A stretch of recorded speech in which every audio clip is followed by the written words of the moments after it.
देखो ये श्रीमद् भागवत जो है ये अद्भुत संवाद है। इसके जो वक्ता हैं और श्रोता हैं, इन दोनों के जीवन को जब देखते हैं तो प्रतीत होता है ये श्रीमद् भागवत कितना गंभीर विषय है।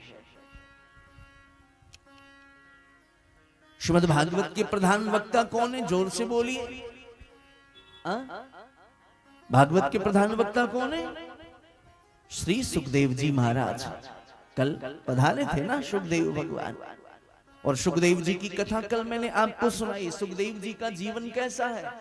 उन्होंने भजन करने के लिए, साधना करने के लिए उन्होंने गर्भ को ही मंदिर बना लिया। 12 वर्ष तक गर्भ में रहे ना। संसार में जीव को जितना दुख गर्भ में होता है उससे ज्यादा दुख और कहीं होता नहीं है। शास्त्र कहते हैं गर्भवास समम दुखम न भूतो न भविष्यति।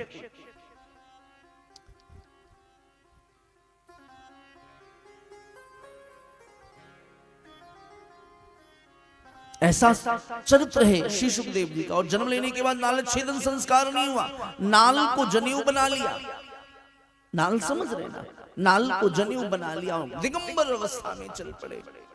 वह सुखदेव जो ब्रह्मज्ञानी महापुरुष हैं, आत्मज्ञानी महापुरुष हैं, जब उन्होंने श्री कृष्ण के चरित्र को सुना तो अपने ध्यान को, अपने ज्ञान को भूल गए और श्रीमद् भागवत की शरण में आ गए। आप इसी से भागवत की महिमा को समझिए।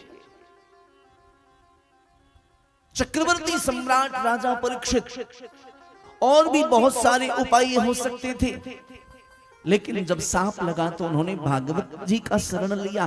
कितनी बड़ी महिमा है भागवत जी की। अच्छा देखो, एक और बात बता दूं जिससे भागवत के प्रति आपकी और श्रद्धा बढ़ जाए। 2 ऐसे ग्रंथ हैं जो स्वयं भगवान के श्री मुख से प्रकट हुए हैं।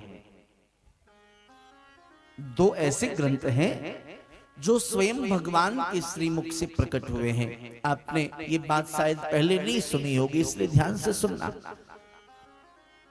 सबसे पहला ग्रंथ है जिसको भगवान ने स्वयं गाया है, उस ग्रंथ का क्या नाम है? जोर से बोलिए। कुरुक्षेत्र में भगवान ने कौन से ग्रंथ को गाया?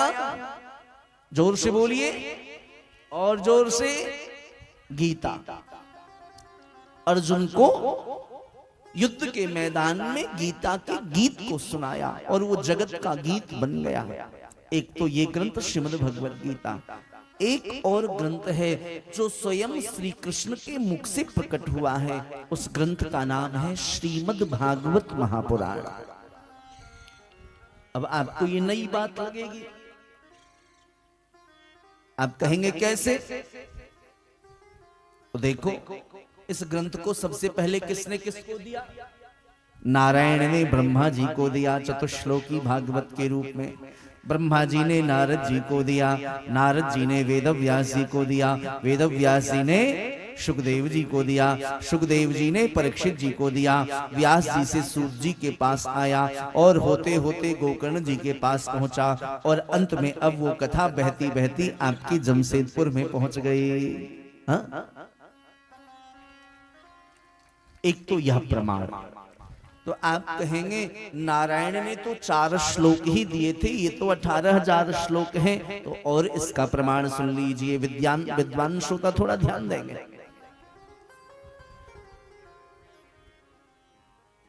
भागवत श्री कृष्ण ने बोली, कैसे हम विश्वास करें? देखो, श्रीमद् भागवत में 2 स्थानों पर अध्यात्म दीप शब्द का प्रयोग किया गया है। 1-2 मिनट की थोड़ी गंभीर चर्चा, ध्यान से सुनिए। श्रीमद् भागवत में 2 स्थानों पर अध्यात्म दीप कहा। सबसे पहला प्रथम स्कंद में, यह स्वानुभावमखिल श्रुति सार में कम अध्यात्म दीप मति तितीर शताम तमोन्धम संसारिणाम करुणयाः पुराण गुह्यम तौ व्यास सूनुमुपयामि गुरुं मुनीनाम्। यह स्वानुभाव मखिल शुद्धशारमेकम अध्यात्मदीप। अध्यात्मदीप कहा, यह संबोधन किसके लिए? अध्यात्मदीप शब्द का संबोधन किया सुखदेव जी के लिए। प्रथम स्कंद में थोड़ा ध्यान से सुनना, भागवत जी के प्रति श्रद्धा और बढ़ जाएगी। ये कथाएं आपको और टीवी में सुनने को नहीं मिलेगी। दूसरा, अध्यात्मदीप का संबोधन अध्यात्मदीप कह के संबोधित किया है वेदव्यासी ने भगवान श्री कृष्ण को 10वें स्कंद में। अब यहां प्रश्न उठता है, जो संबोधन भगवान श्री कृष्ण के लिए किया अध्यात्मदीप कह करके, अध्यात्म का प्रकाश कह करके, वही संबोधन सुखदेव जी के लिए क्यों किया? जो संबोधन भगवान कृष्ण के लिए किया, वही संबोधन सुखदेव जी के लिए क्यों किया? भाई, झारखंड के जो वर्तमान में मुख्यमंत्री हैं, उनको हम मुख्यमंत्री तो कह सकते हैं, संबोधित कर सकते हैं क्योंकि वो उस पद पे हैं, लेकिन हम उनको प्रधानमंत्री नहीं कह सकते क्योंकि वो उस पद पर नहीं है। तो जो संबोधन भगवान श्री कृष्ण के लिए किया, वही संबोधन श्री सुखदेव जी के लिए क्यों किया? ध्यान देना। श्रीमद अखंडानंद सरस्वती पाद जी महाराज कहते थे, क्योंकि अध्यात्मदीप इसलिए सुखदेव को कहा क्योंकि सुखदेव कोई और नहीं, ध्यान से सुनना, साक्षात श्री कृष्ण ही सुखदेव के रूप में अवतरित हुए भागवत धर्म का प्रसार करने के लिए। सुखदेव ही। अब आप कहेंगे प्रमाण क्या है कि सुखदेव कृष्ण है? देखो, कल आपने कथा श्रवण की, श्री परीक्षित जी को जब सांप लगा तो परीक्षित जी गए संतों के पास, मरण धर्मा व्यक्ति को क्या करना चाहिए, जिसकी मृत्यु निकट आ जाए उसको क्या करना चाहिए। जब यह पूछा तो संतों ने कहा सुखदेव आ जाएं तो तुम्हारा कल्याण हो जाएगा। जैसे इस बात को कही तो सुखदेव वहां प्रकट हो गए। यही हुआ था ना कल, सुखदेव चल करके नहीं आए, प्रकट हो गए। अच्छा ये बताओ, प्रकट भक्त होते कि भगवान होते? जोर से बोलिए। भगवान प्रकट होते। और यहां कौन प्रकट हुए? सुखदेव प्रकट हुए। अंतिम दिन श्रवण करना, आप विश्राम के दिन परीक्षित को कथा श्रवण कराते हैं। कथा विश्राम होती है, पूजा करते हैं परीक्षित, और जैसे ही वहां से उठ करके जाते हैं, सो ही आगे चल करके सुखदेव अंतर ध्यान हो जाते हैं। सुखदेव आगे चल करके अंतर ध्यान हो जाते हैं। और जब अंतर ध्यान होते तो प्रश्न उठता है, ये बताओ अंतर ध्यान कौन होता है? भक्त अंतर ध्यान होते कि भगवान अंतर ध्यान होते? जोर से बोलिए। भक्त अंतर ध्यान होते कि भगवान? तो यहां प्रकट सुखदेव हुए, अंतर ध्यान सुखदेव हुए।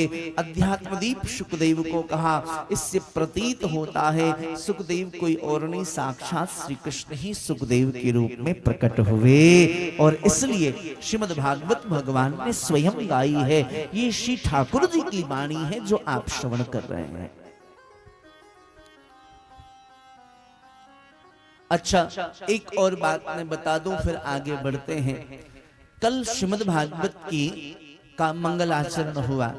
जन्माद्यस्य यतोन्वयादि कर्तस्सारथि स्वभिज्ञः स्वराट्। हमारे यहाँ व्याकरण शास्त्र में कुछ वर्ण ऐसे हैं जिसको दग्धाक्षर कहा है। थोड़ा बहुत व्याकरण आप में से भी कुछ लोगों ने पढ़ी होगी।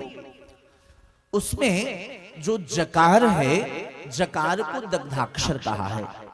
विद्वान श्रोता एक बार फिर से ध्यान देंगे।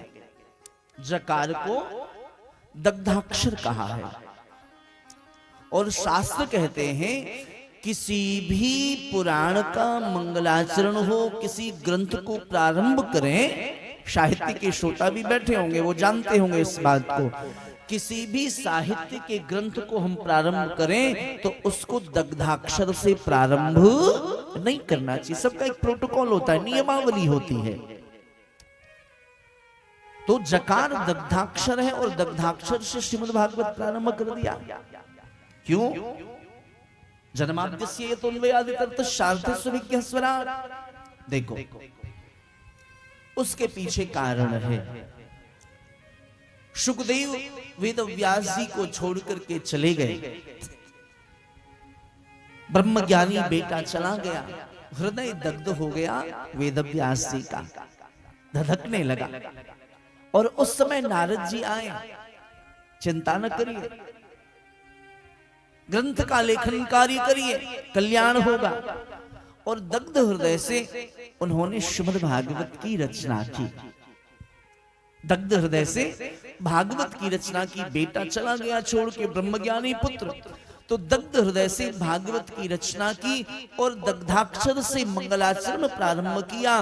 क्यों प्रारंभ किया?